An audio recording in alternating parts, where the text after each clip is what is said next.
So I would like to say that, of course, there are certain exceptions, but at a broader level, there are so many ideas which are there in some form or way. And multiple times, we being students, we being young professionals, feel that this idea belongs to us, or probably we are the first one to think about that idea, or maybe someone will steal our idea. But at a broader level, let me assure you, no matter how brilliant idea that you have and you feel that no one has done it, there are people who have already worked on those ideas in different scale. Some may be at an inception point, some may be at a prototype point, some may have executed it, some may would have failed executing it. But most of the ideas that come into your mind would already be there. So at a broader level, idea, while being good, are not enough. It's like good intentions are not enough. You have to back it by actionable insights. So similarly, if you've got good idea and it doesn't marry with execution, then it's just a plain idea which doesn't add much worth. Rather, there can be people who might not be as good as you feel, comparative to you. They might not be as, you can say, skilled, or maybe they may not be scoring as good marks as you. But if there is an idea and they're executing it and you're not executing it, so in my playbook, they rate much higher to you. So whatever ideas are there, focus on the part of executing it. Now, the first and foremost thing that should come into the mind is that in case you want to start up, the reason. So why startup? So of course, probably some of the prominent shows like Shark Tank, etc., have created a marketing branding effect in which people now want to start their own venture. That has been a good education as far as the broader startup ecosystem is considered. Some of the people, because you cannot replace a mentor. I mean, a mentor can completely change the trajectory of your life. They understand the pitfalls which can be avoided. They understand a lot of things which can make your, you can say, which can act as a catalyst towards your growth, and also remove, you can say, certain things which are probably we are not aware but are like doomed for failure. Just to give you some small examples. So when I was presenting a business plan on Don't Give Up, I said that the motivational counseling business I see as a, you can say, 500 lakh rupees or opportunity. Then Alok sir, who is the founding member of TAI and now CEO and co-founder of Indify, he said that, Arun, you are the biggest, you are one of the big, you are the co-founder of the biggest motivational community in the country. You are thinking too small. I don't see it as a 500 lakh opportunity. I see it as a 500 crore opportunity. This thought, when came to my mind, I realized that maybe I was downplaying things, underplaying things, and maybe I need to think big. As a startup founder, you need to think big.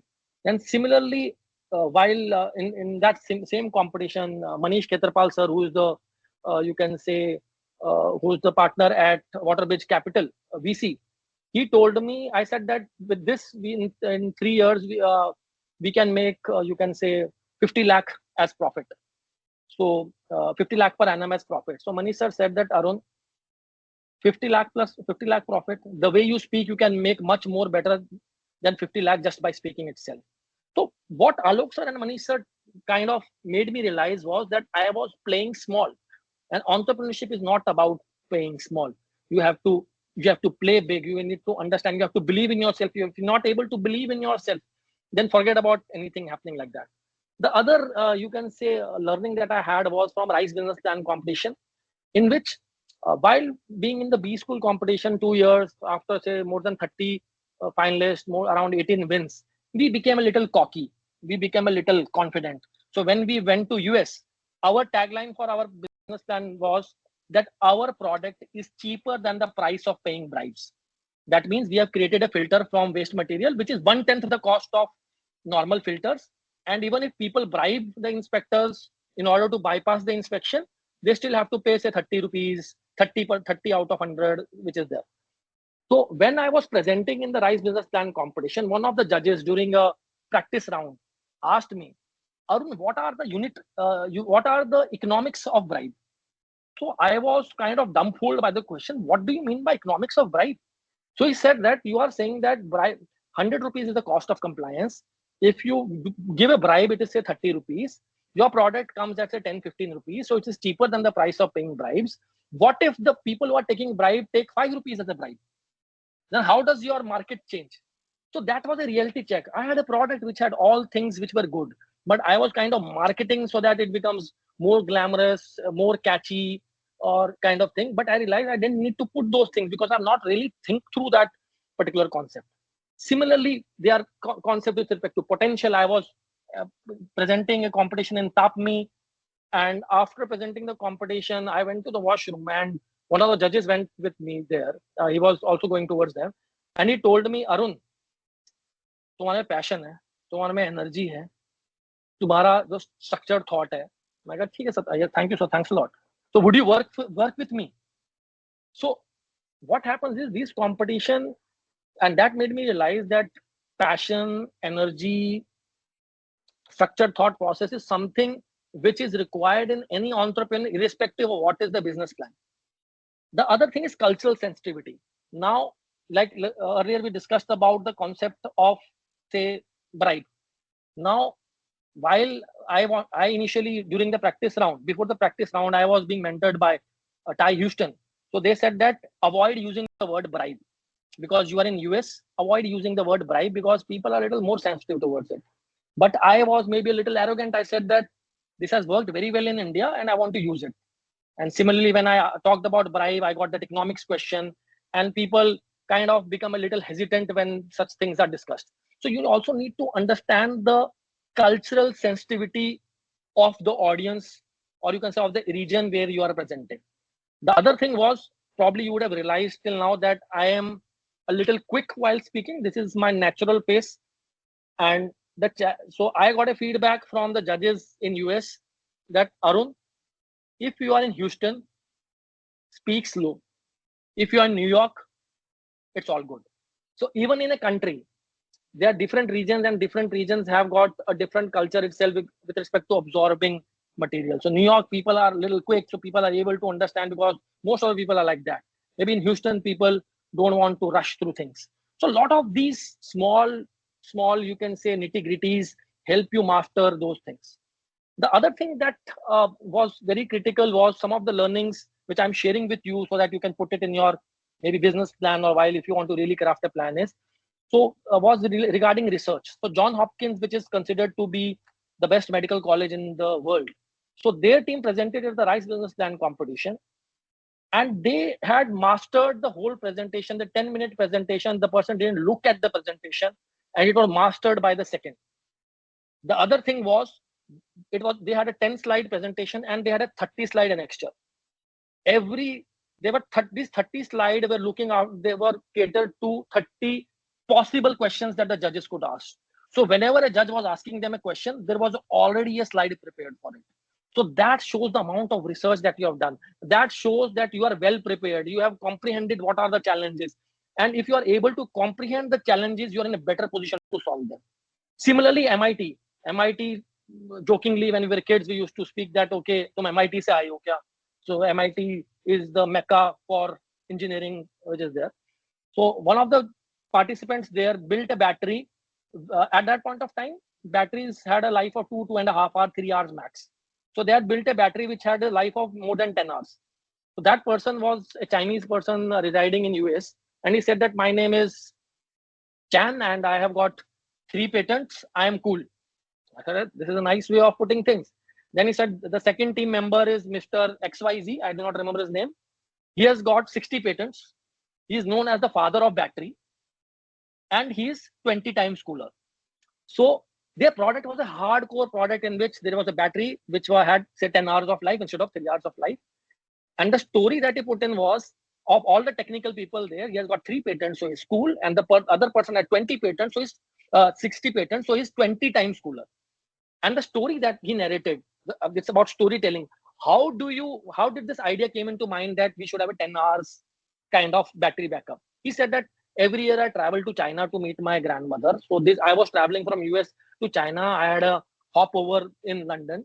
So I wanted to create a kind of presentation in which I wanted to show my grandmother whatever I've done, a kind of collage of photos, videos, which are there. So while I was preparing them, in midway, my battery drained off and I couldn't do it. So I realized that why don't we have a 10 hours battery life? The point I want to say is, even for the most technicals of the product, you can narrate it in a story kind of manner. Even if a product is more research oriented, even it's more IP oriented, you can kind of create a narrative which resonates and clicks with the audience. The other one of the other examples was emotions related. So I was in IIM, one of the competition in IIM Indore. Students from IIM Ahmedabad said that they were creating a solution by virtue of which maths could be converted into braille. They never mentioned whether it's a manufacturing unit, what is the solution, they didn't mention. And at an overall level, it was a very weak presentation, poor financials. And at an overall, it was all but focusing on the fact that we are doing a social good. So I thought that this is a competition that will win. The presentation is very poor. But while ending the presentation, the person said that I'm not doing it for money. I'm doing it for the general good of the people there. So because when I converted one of the books for my friend's sister, and when she cleared the examination, she had tears in her eyes, and she said that, Bhaiya, this is the best gift that you have given me. And that girl is sitting there. So at that instance, that girl was sitting in the audience, and she stood up. So when she stood up, even the best of the judges, it was like the logic has left the building. So they were like emotionally overwhelmed, and they said that you are doing a great job, and eventually they won, despite having a poor job. Similarly, for IRMA, Institute of Rural Management, Anand, they presented a business plan in it, microfinancing for rural, you can say rural India. They said that when we went to a rural immersion program, the Naxalites kidnapped us. They took us to their place for 2 days. We convinced them. Then they bought us back, and they asked the farmers that we are good people and we are putting that.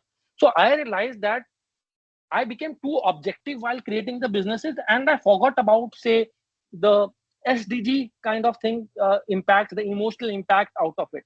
So if possible, wherever possible, try to also consider the environmental, social impact of whatever you are doing, and I'm pretty sure whatever good you are doing would have certain kind of emotional or social impact. Similarly, IIM Calcutta very good with respect to projection. I copied their style. Mica were very good with respect to, you can say, the presentation style. So put it in there. At a broader level, see, typically we are not in person, and I generally love to interact in person, because otherwise it seems to be a little too monotonous. But the first thing is, a lot of the people, when I talk to them, and probably you would have seen quotes in the, you can say, Instagram Academy, that you should not tell your vision or aims or what you want to do, because nazar lag jati hai, or probably things will not happen like that. I have a contra view. I say that if you are really want to do something, you should wear it on your t-shirt. You should have posters everywhere. Everyone in your fraternity should know that this is a person who wants to pursue this. So if your personal brand doesn't talk about what you're passionate about it, then there's a very less probability that it will be done. The other thing is, you have to focus and put the idea at the forefront. The idea at the forefront means you build skill set which you are lacking for that particular idea. You build your whole, you can say, academic learning also, because I used to learn things which were more relevant to building business plans with more focus, and I used to score well, and maybe some things which are not relevant, I used to kind of do the minimal which was required. So my whole focus was building skill sets, learning things even at an academic level that would put the idea at the forefront. And the other thing was, I used to fit in my business plan in all the academic projects. So I'll get an academic project with respect to market research, I will do market research on my business plan completion. If there is related to something related to operation, I'll try to fit the operations part considering my business plan competition. If it was related to financials, I used to fit the projection that I made according to that. So what I was trying to do is, the learning that I was accumulating during my B school days, I was trying to put in the same, and all the projects that I was doing, wherever possible, unless it was specified, I was putting my business plan project which is there. The other thing is marketing. You have to be the greatest promoter of your idea. Who will promote it for you? If you are not the greatest promoter of your idea, then no one else would be. So don't feel that if something doesn't happen, then people will make fun of me, etc., etc. Because it is like, it is said that, I mean, it is better to fail in a glorious aim doing something than maybe shying away and doing nothing and maybe succeeding at it. Overall, I have talked about the feedback loop. Every competition that you go, you learn from the judges, you learn from the competition, you incorporate the feedback, and you make things better. Mentors, like I said, wherever you find gaps, today the internet world, the overall ecosystem is so strong that, like I talked about Kung Fu Panda, if the student is ready, the master will appear. So you just need to knock more doors. People would answer. If the universe loves a stubborn heart. If you go to a person, you knock to them multiple times, today or tomorrow, some or the other people would answer. But you should be a little stubborn but not disrespectful. You reach out to people, and I'm pretty sure people would help. Just to give you a broader, in the B school days, 35 finalists, 18 winners, won 12 lakh rupees. And as far as the wisdom is considered, as the learning is considered, I can't put a number to it. I have learned a lot. I was part of 22 competitions where I physically presented, won 18, couldn't attend all of them. 22 had almost 5-6, you can say, teams. Learned from, you get 110, 20 teams, maybe another 100 judges. So the wisdom that you get cannot be put in number. And whatever you learn, maybe it will not be relevant today, but it will be relevant today, maybe tomorrow. So I realized that I was not very confident whether I should pursue it right now, but I knew that someday or the other I'll be back. So for example, if you understand, if you know that today or tomorrow I get into entrepreneurship, and somehow you're not building a conviction that whether I should go immediately after college or I should get a particular work experience and then get into it, or if you're confused about it, or maybe you want to go towards entrepreneurship but you do not have a solid idea or you do not have a solid skill set to back it up, then the other thing is very simple. You join startups. So I joined PayU, Blackbug, Trucks App, Loadshare Network. I worked with 4 startups which are there. So when you work with startups, what happens is eventually you understand what are the skills that you're lacking. You understand that typically how different startups work and operate. What are the practical challenges with respect to building up a startup? For example, the learning that I had, I worked in a startup which was bootstrapped. I worked in a startup which was Series C, which recently got IPO'd, which is a unicorn. I worked with a startup which was working at an MVP level. I worked with a startup which had enough money, so it was focusing towards high growth. The challenges were different. At an initial stages, funds and building a team is challenge. At a later stage, scaling is a challenge. Unit economics is a challenge. At an initial level, you are an individual performer. As you progress, you become a P&L head. You have to build team. You have to look into the profitability parts. But if you need to sum up all of these things, basically while working with startups, you are able to learn a lot of things, do a lot of big mistakes at the expense of others, and eventually when you start your own venture, you avoid those common mistakes. So it's not that you will not make mistakes, but you will avoid the common mistakes which a lot of the startups make, which leads to loss of time, loss of, you can say, money, a lot of time, a loss of confidence that we can proceed further, and shutting down of the. So if you are not confident at initial level, like I said, because of lack of skills, not confident, financial constraint, work in startups, build yourself, build skill set, have a better understanding, overall understanding of things, so that once you start up, you have the skill sets and you avoid making common mistakes which most of the startups make. So eventually, after working all of this startup, I realized I didn't wish to be a storyteller anymore. I wanted to be the story. So then I started my own venture. And like I said, it's our venture is you find a problem set, whether it's passion, whether it's opportunity, combination of all of these things. Don't Give Up, which is a motivational community that I started, which was more of a passion that I still run. It's a non-profit. Poku, I started you can say street food startup, which was like Wow Momos. It was doing very well, very awarded, but I didn't go full time into it. And when I didn't go full time into it, I was moonlighting. We did very well, and eventually we were not able to sustain, and we had to shut down door. So I realized that, see, startup, even if you do go full time, there is no 100% probability that you will make it big. So part time efforts would lead to part time result. A startup, any venture requires full time efforts, and typically, what I say, I may be a more of a risk taker, that do not create a plan B if it disturbs the plan A. So a lot of time we are building startups keeping the plan B in mind. If this doesn't happen, we'll do that. What it does is you have to go all in. You have to burn the bridges in order to make it successful. It is risky, it is crazy, but typically the people who take that risk, go all in, are eventually the ones who make it succeed.